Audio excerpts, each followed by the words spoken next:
नमस्कार, मैं ज्ञान प्रकाश चौधरी आप सभी भावी अध्यापक अध्यापिकाओं का हृदय दिल से स्वागत एवं अभिनंदन करता हूं।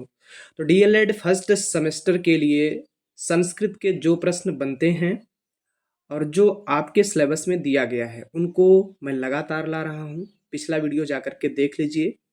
आस पड़ोस की वस्तुओं के नाम संस्कृत में, पशु पक्षियों के नाम और सब्जियों के नाम संस्कृत में। इकाई फर्स्ट जो होता है वह मैंने कंप्लीट कर दिया है, आप जाके देख सकते हैं। आज उसी क्रम में 1 से 50 तक की संख्याएं जो कि पूछा जाता है, यहाँ से प्रश्न आता है। तो आज इसको लेकर के मैं उपस्थित हुआ हूँ आप सबके सामने। ठीक है, तो ऐप वाली जो क्लास चल रही है वह यूट्यूब पे आपको मिल रही है। आइए शुरुआत करते हैं। एक तरफ है हिंदी नाम और दूसरी तरफ दिया गया है संस्कृत नाम। एक एक को एकह कहते हैं। एक को क्या? एकह।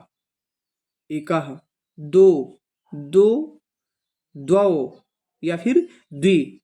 देख लीजिए, द्वौ या द्वि, ये दोनों आपको देखने को मिल सकता है। द्वौ या द्वि।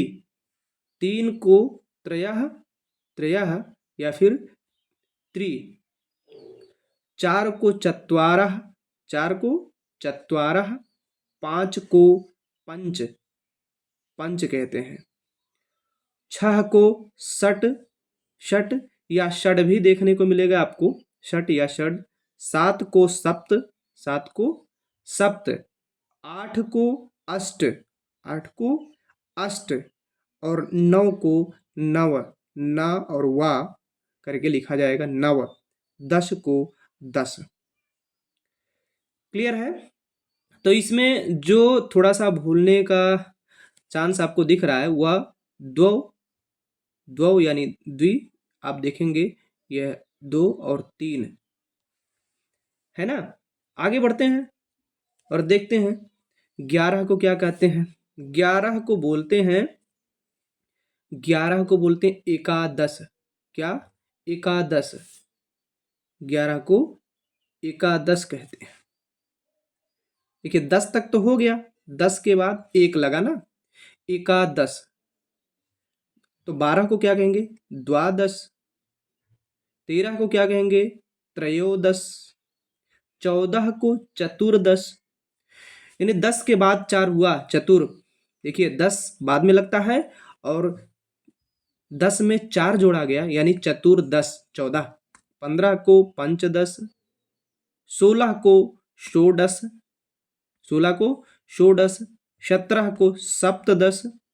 18 को अष्टदश और 19 को नवदश। 19 यहाँ बहुत इंपॉर्टेंट हो जाता है। 19 बहुत ही इंपॉर्टेंट है, यहाँ कंफ्यूजन की स्थिति रहती है। अब आप देखें, इसको थोड़ा सा समझ सकते हैं कि 10 के बाद अगर एक जोड़ा गया तो एकादश बना ना, एकादश। फिर उसके बाद क्या है? द्वादश। द्वादश यानी 10 और 2 12 हो गया। त्रयोदश, 10 और 3 13 हुआ। चतुर्दश यानी 10 के बाद लग रहा है ना। 10 के बाद 4 अगर जोड़ा गया तो चतुर्दश यानी 14 हुआ। अब आप देख सकते हैं कि 10 बाद में आ रहा है और जो संख्या यानी 14 अगर है तो 4 पहले यानी चतुर पहले, पंच पहले, पंचदश, षोडश, सप्तदश, अष्टदश। तो इसी क्रम में होगा नवदश। क्या रहेगा? नवदश। ये भी देखने को मिलेगा। और फिर दूसरा रहेगा एकोनविंशति। एकोनविंशति यानी एकोनविंशति। 19 को एकोनविंशति भी कहते हैं। और आप एक और देख सकते हैं, इसको कहते हैं ऊनविंशति। क्या? ऊनविंशति। नोट कर लीजिएगा, यहाँ से प्रश्न बनता है और यहीं कन्फ्यूजन की स्थिति हो जाती है। नवदश, एकोनविंशति और विंशति। ठीक है। उसके बाद आता है 20। 20 को बोलते हैं विंशति। 20 को क्या कहते हैं? विंशति।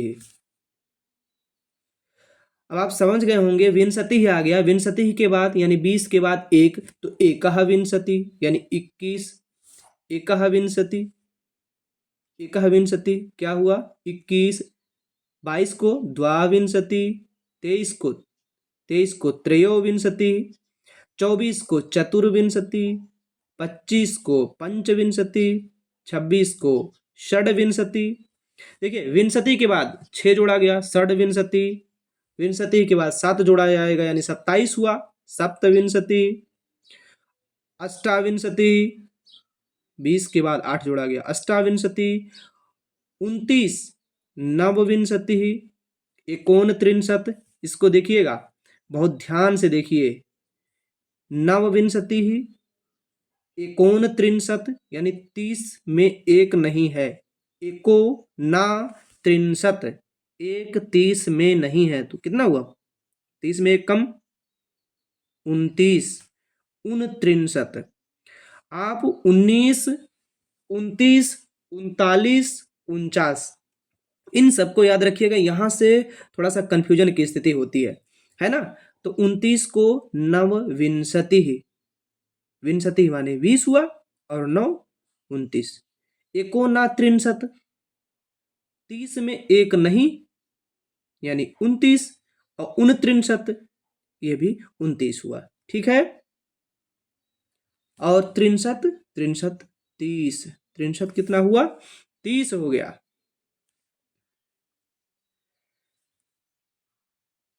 अब 63 हो गया, 63 में एक जोड़ेंगे, 1 63 यानी 31, 32 को क्या कहेंगे, द्वात्रिंशत, 33 को बोलते हैं त्रयात्रिंशत, 34 को बोलते हैं चतुर्त्रिंशत और 35 को बोलेंगे पंचत्रिंशत।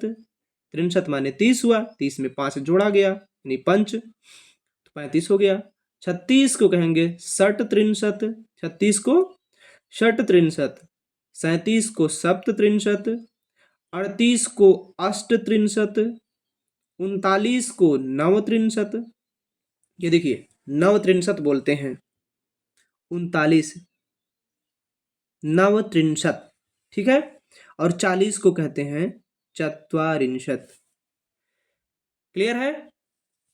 चलिए एक दो बार अगर आप वीडियो को देख लेंगे समझ जाएंगे, थोड़ा सा समझने का प्रयास करें इस नाते कि यहाँ से देखिए 63 लगा हुआ है, 63 माने 30 हुआ और एक जोड़ दिया गया यानी 31 हुआ, 1 63, 31, द्वात्रिंशत, 32, त्रैत्रिंशत, 33, चतुर्त्रिंशत, 34, है ना। चलिए आगे बढ़ते हैं। 41, 41 को कहते हैं एक चत्वारिंशत, चत्वारिंशत माने 40 हुआ, उसमें एक जोड़ा गया, एक चत्वारिंशत, द्विचत्वारिंशत, त्रयचत्वारिंशत, चतुर्चत्वारिंशत, पंचचत्वारिंशत, षट्चत्वारिंशत, सप्तचत्वारिंशत। 48 को कहते हैं अष्टचत्वारिंशत, 49 को कहेंगे नवचत्वारिंशत और 50 को बोलते हैं पंचाशत। 50 को क्या बोलेंगे, पंचाशत। तो ठीक है, इस तरह से हुए आपके 50 तक के संख्याओं का संस्कृत नाम।